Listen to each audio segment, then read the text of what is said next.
Destiny is my favorite game. I hate it. It's a sentiment I've heard numerous times in reference to this game. It is potentially hyperbolic, but accurate at least in spirit, and frankly, if you are a longtime player of Destiny 2, you have a great deal of justification to genuinely hate the game at this point. Destiny 2, or what was Destiny 2, has been robbed from its players due to the unwillingness of Bungie to accept that their long-term planning for this game has sucked ass, and rather than acknowledge it and take the hit of starting from zero again by making Destiny 3, as should have been done after Forsaken, compensated for their technical limitations by replacing Destiny 2 by what was supposed to be Destiny 3, the irreparable damage this has done to the storytelling and the new player experience is almost secondary to the fact people had paid for Destiny 2 and Bungie essentially stole it from them without their consent in order to charge them more money for a new Destiny 2 that there was also no guarantee would not suffer the same treatment. Bungie have since claimed that no part of the new story, Shadowkeep to the final shape, will be deleted, but it is perfectly understandable at this point if you don't believe them. For my part, I've hedged my bets on this game by buying the first 3 of these 5 new expansions on sale and refusing to buy into the live surface or their FOMO and nostalgia baiting. I did not buy the 30th anniversary pack. The idea that the Bungie that made Marathon is the same as the one that maintains Destiny today is farcical anyway. I did not buy the Forsaken pack. I will not buy into this cynical cash grab content orphan. We all know the only reasons that it wasn't deleted along with the rest of Forsaken is because A, it was intended as endgame content, and therefore keeps people grinding, and therefore logging in. And B, if they deleted any more raids, someone was probably going to car bomb their building at some point. I'm not having any of it. I don't care how many exotics you wave in my face. And I absolutely refuse to buy any of the season passes, because the content always gets deleted at the end of it anyway. Nor anything in the cosmetic shop, because it's disgustingly excessive. Paid expansions, a season pass, a couple smaller content bundles, a fucking dungeon pass, that's horseshit too, and a cash shop on top of it. Bungie, you know you're not really selling a free-to-play game here, right? No one is going to be satisfied farming lost sectors to the end of time. If you actually want to play this game, you need to spend money. You don't have an excuse for piling on overpriced microtransactions on top of that, other than, well, people pay for it, which I almost can't argue with, because honestly, it's fucking pathetic that people actually buy this crap. I guess people don't care at the end of the day so long as they can tell themselves they look cooler than everyone else. For my part, I don't care. I don't even transmog anything because I like seeing my appearance change as I level up my armor. And besides, who cares what my armor looks like when I'm a pink-eyed carbon fiber exo cutie? The only reason, for what it's worth, that I gave Bungie any money at all was because they announced, while I was in the middle of trying the game during the free week at the end of August, that they would no longer be deleting anything from Shadowkeep onward. If they hadn't said that, I would have just uninstalled it after the free trial ended. Because I was never going to pay for shit that they reserve the right to delete, because it's convenient for Bungie. It's why I will never buy any of the season passes until they stop deleting the seasonal content. This FOMO shit doesn't work on me.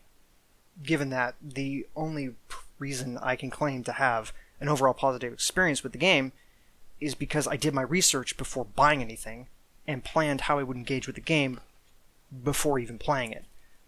I know about the deleted content. I know about the starting area, Cosmodrome, that was ported from Destiny 1, and I know how infamously shit it was. Frankly, I don't see why Peter Dinklage got so much shit for phoning it in Destiny 1. From everything I've seen, the game was ass on release and didn't warrant being taken seriously. I knew that the remnants of the original Destiny 2, the EDZ, and the Nessus would be contextless, boring orphan content. I knew that Shadowkeep, Beyond Light, and Witch Queen were chronologically sequential, and should be played in release order, and I predicted that each was better than the last based on reviews of each of them. Therefore, I predicted my time with the game would pay off. It would be shit at first, but be good by the end. And clearly there had to be something worthwhile here, because hundreds of thousands of people log in and play this game every day, despite all the bitching that goes on about it. You don't pull numbers like that by being complete ass. There has to be something that draws people back every day. So, plan in mind, I gave it a go, and if my predictions looked accurate by the end of the free trial, I would buy the expansions and continue playing the game. My predictions were right, of course, but the fact I had to do this at all is a problem. It's similar to how you can make Dragon Age Inquisition a good game, but only if you play it through once, so you know what not to do on your second playthrough, because most of the game is boring as shit. I shouldn't have to plan out a route through a game beforehand to avoid boring myself. It would be very easy, if you didn't know anything about the game, to just buy the Witch Queen first because Bungie keeps shoving it in your face, because it's the most recent expansion, therefore the most expensive, and then be disappointed by the rest of the game because none of it comes close to the Witch Queen in quality. The only reason any pre-Witch Queen content is worth buying at all is the payoff, the anticipation of getting to the good stuff at the end, and for the narrative payoff that follows on from the tidbits you got from Shadowkeep and Beyond Light. If you're strictly looking for the best Destiny 2 experience and don't care about making the game even more confusing than it already is, you could very well argue the Witch Queen is the only part of the game worth paying for. Me, I wanted the full story, at least full new story, so I was willing to put up with Shadowkeep and Beyond Light, despite what seemed to be their massive flaws. The new player experience, as I expected, was fucking awful. The moment-to-moment shooting was fun, but my abilities were initially nothing to write home about, since you start with the bare minimum, and the intro quests were really nothing intriguing at all. I could see, however, part of what must be driving people to the game. Whatever else may have happened to them, Bungie still knows how to make a satisfying shooter experience, at a fundamental how it feels to shoot something with a gun level. Mowing down trash mobs with even the most basic equipment felt punchy and satisfying. I could tell the game was suffering power creep, though. I mean, no RPG normally has you start at level 1,350, nor is your starting gear green instead of white, nor are all the drops that you get immediately blues, and nor are you loaded up on purples by the time you leave the starting area. However, it did at least appear to have been scaled properly. As I made my way through the Cosmodrome and the EDZ, my light level was constantly going up, my gear getting incrementally better. With each lost sector I cleared, every public event I fought, and every strike I ran. Then I stopped at the Helm before heading to Nessus, and was handed 2 exotics and a set of 1540 armor. Because Bungie really, really wants everyone, no matter how new, to be able to play the seasonal content, and thereby entice even fresh players to buy the Season Pass. I did not buy it, of course, but this move nonetheless ruined the leveling process for me. Shadowkeep was so boring, I have largely forgotten exactly what I did while playing it, but I recall not even getting any drops that were higher level than the gear pack that I was given until I was mostly done with it, and didn't replace all of it until I was a good way into Beyond Light, owing to the fact leveling seems to get slower the closer you get to the level cap. So for hours on end, I had no drops of interest, apart from my weapons. All my armor drops I immediately junked. The smooth and steady leveling process the game is clearly capable of was ruined by Bungie's insatiable greed, as if Shadowkeep needed another reason to be boring. Shadowkeep, speaking of, is a good concept horribly butchered. What could have been an investigation of a hive presence on the moon, escalating as you uncover more and more of their operations until the final twist reveal of the pyramid Bungie instead has you discover the pyramid in the first fucking mission, and then spend hours grinding the moon over and over again until you have the power to enter the pyramid and get your little lore tidbit as a reward. The artists that designed the pyramid reveal put in more effort than all the level and quest designers combined. And speaking of the moon, the maps in this game are probably the single biggest problem with this game's grind. Not that there is a grind. I understand that both MMOs and RPGs, and this game is both, get their longevity from the loot grind. But the fact that there is very little variety to that grind. There is simply not a great variety of things to actually grind with beyond the raids, and I have neither 5 friends who play this game, nor will I touch the LFG crab with a 10-foot pole. If the public maps were like quadruple or quintuple the size, dotted with a bunch of lost sectors and public events and strikes to play, then it would be far more tolerable to grind in this game because you wouldn't be grinding the same fucking shit multiple times in the same session, even if you were restricted to just one map as many bounties and quests demand.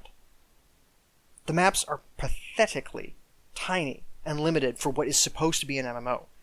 No doubt this is a consequence of the same technical problems that forced them to delete the original game in the first place.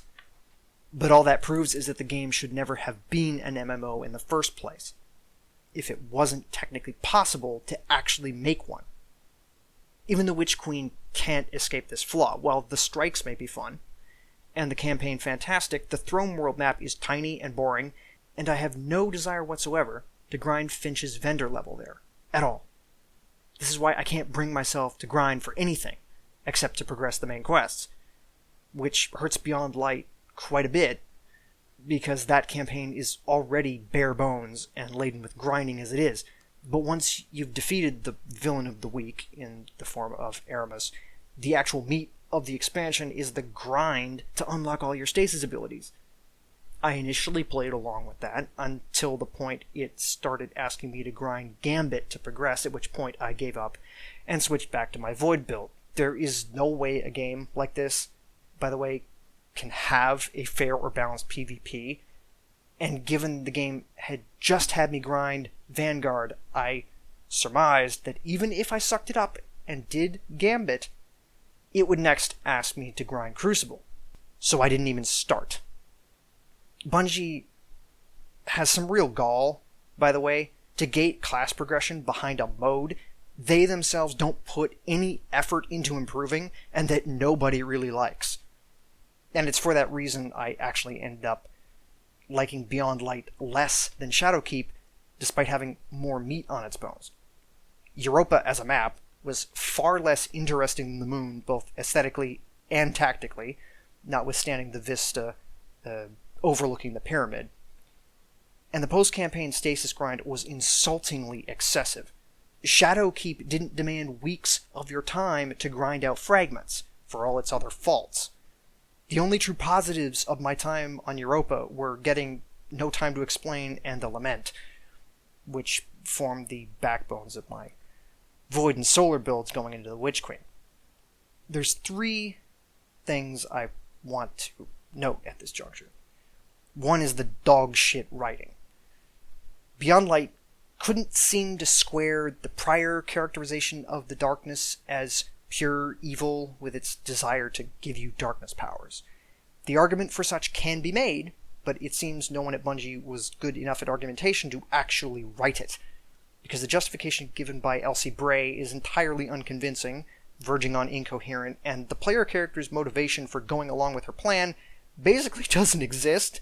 Like, they decided they wanted a darkness subclass, but no one on staff had the IQ to actually articulate a convincing reason for a Lightbearer to even dare meddle with the stuff.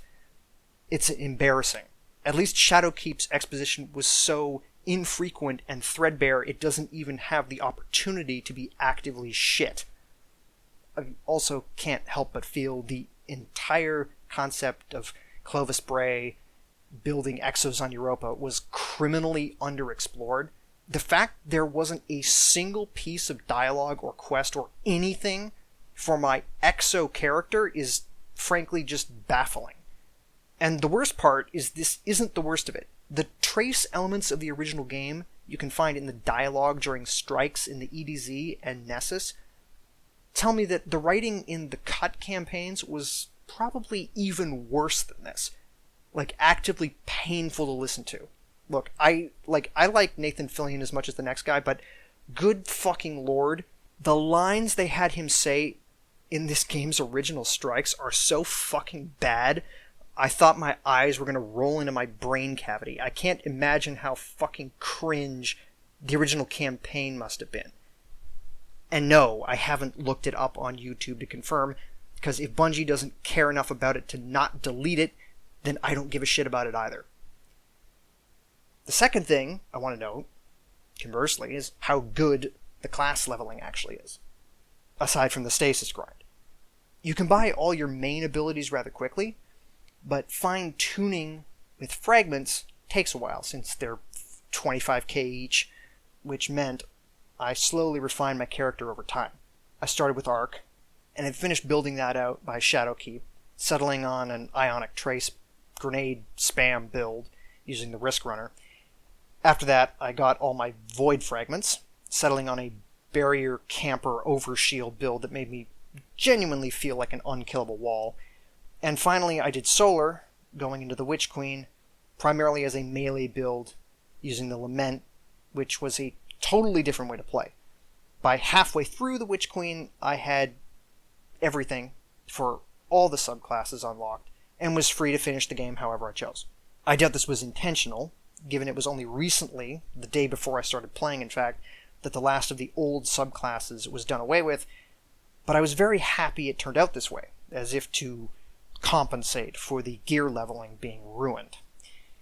Thirdly, and on that point, one of the game's biggest and strongest selling points, and the thing that kept me going through this sludge of content despite all my problems with it, is the wonderful build variety.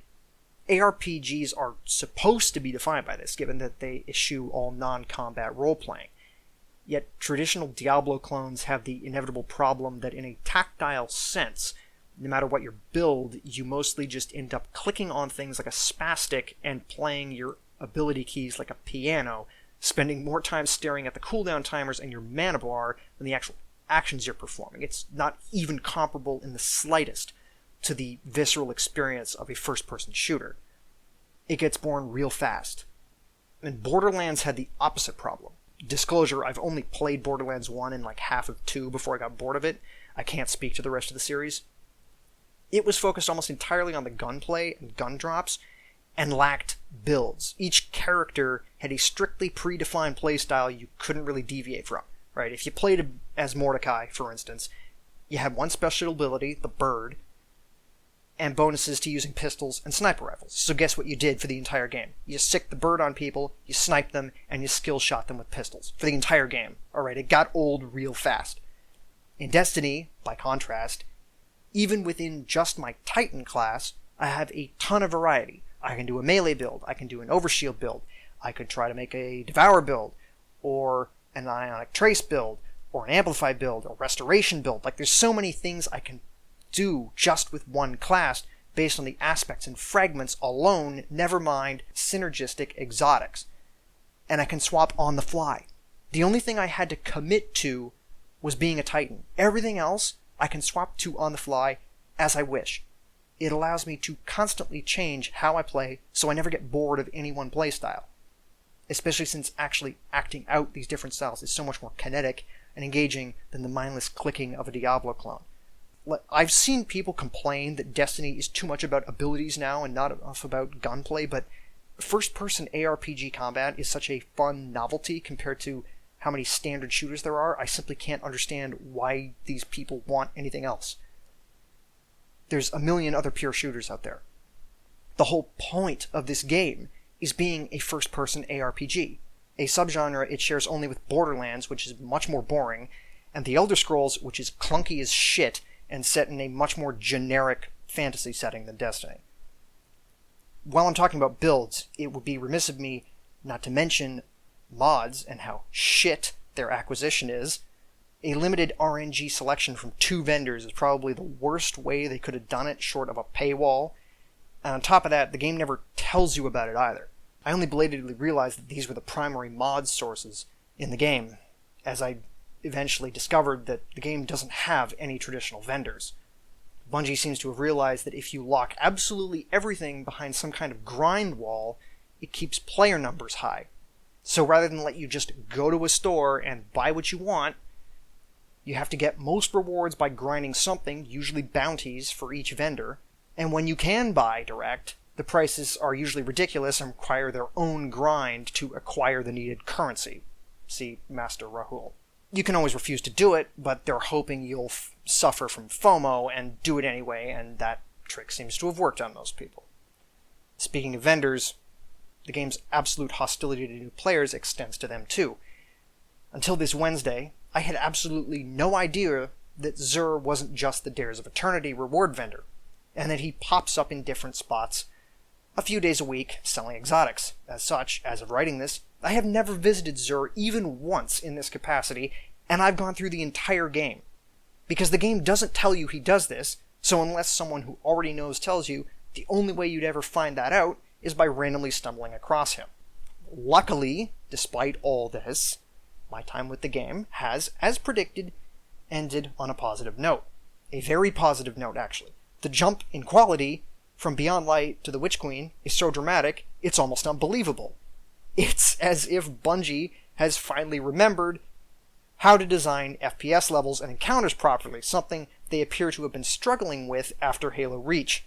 While the build and gameplay variety of the game is riotous fun, the encounters have until this point been largely unimaginative and boring, with the only exceptions being, so I'm told, the raids.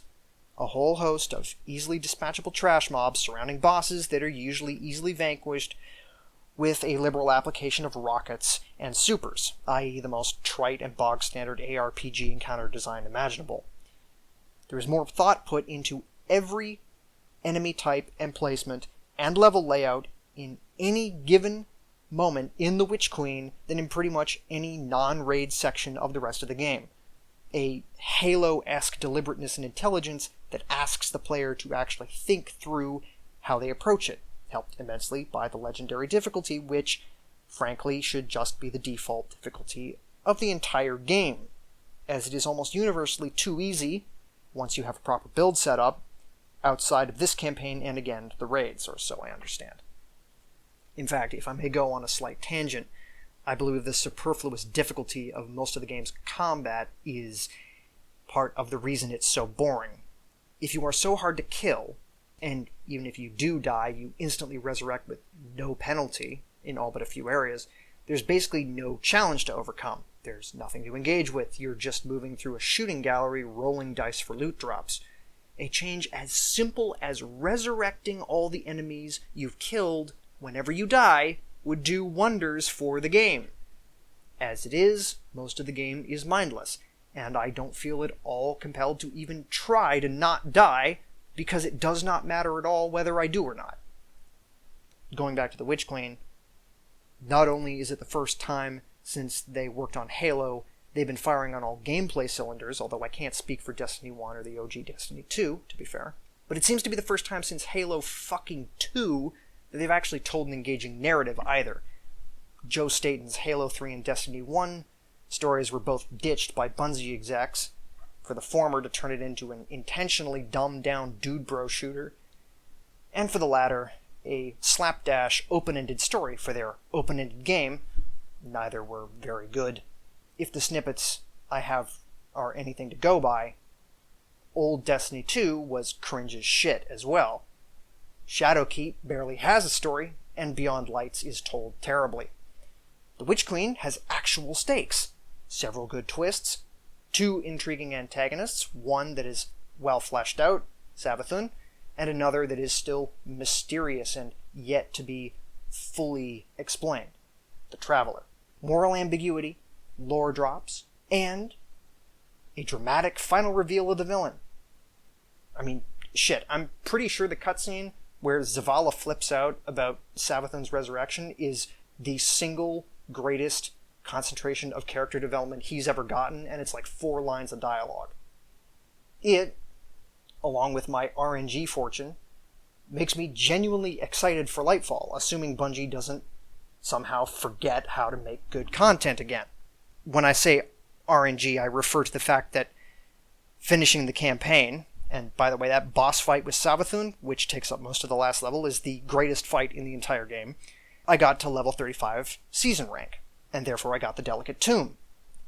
Seeing it fit with an Ionic Trace build perfectly, I hopped into a public event to test it out, and no sooner had I come to appreciate that it had the ability to wipe entire groups of trash mobs with a single shot, somehow the chest at the end of the event rolled a fucking skull fort, allowing me to turn my supposed warrior class into a lightning caster who barely needs weapons at all. That, combined with how excellent the campaign was, had made me very excited to bring this build into Lightfall and wreck shit. I have never had more fun with the game than I've had here at the end.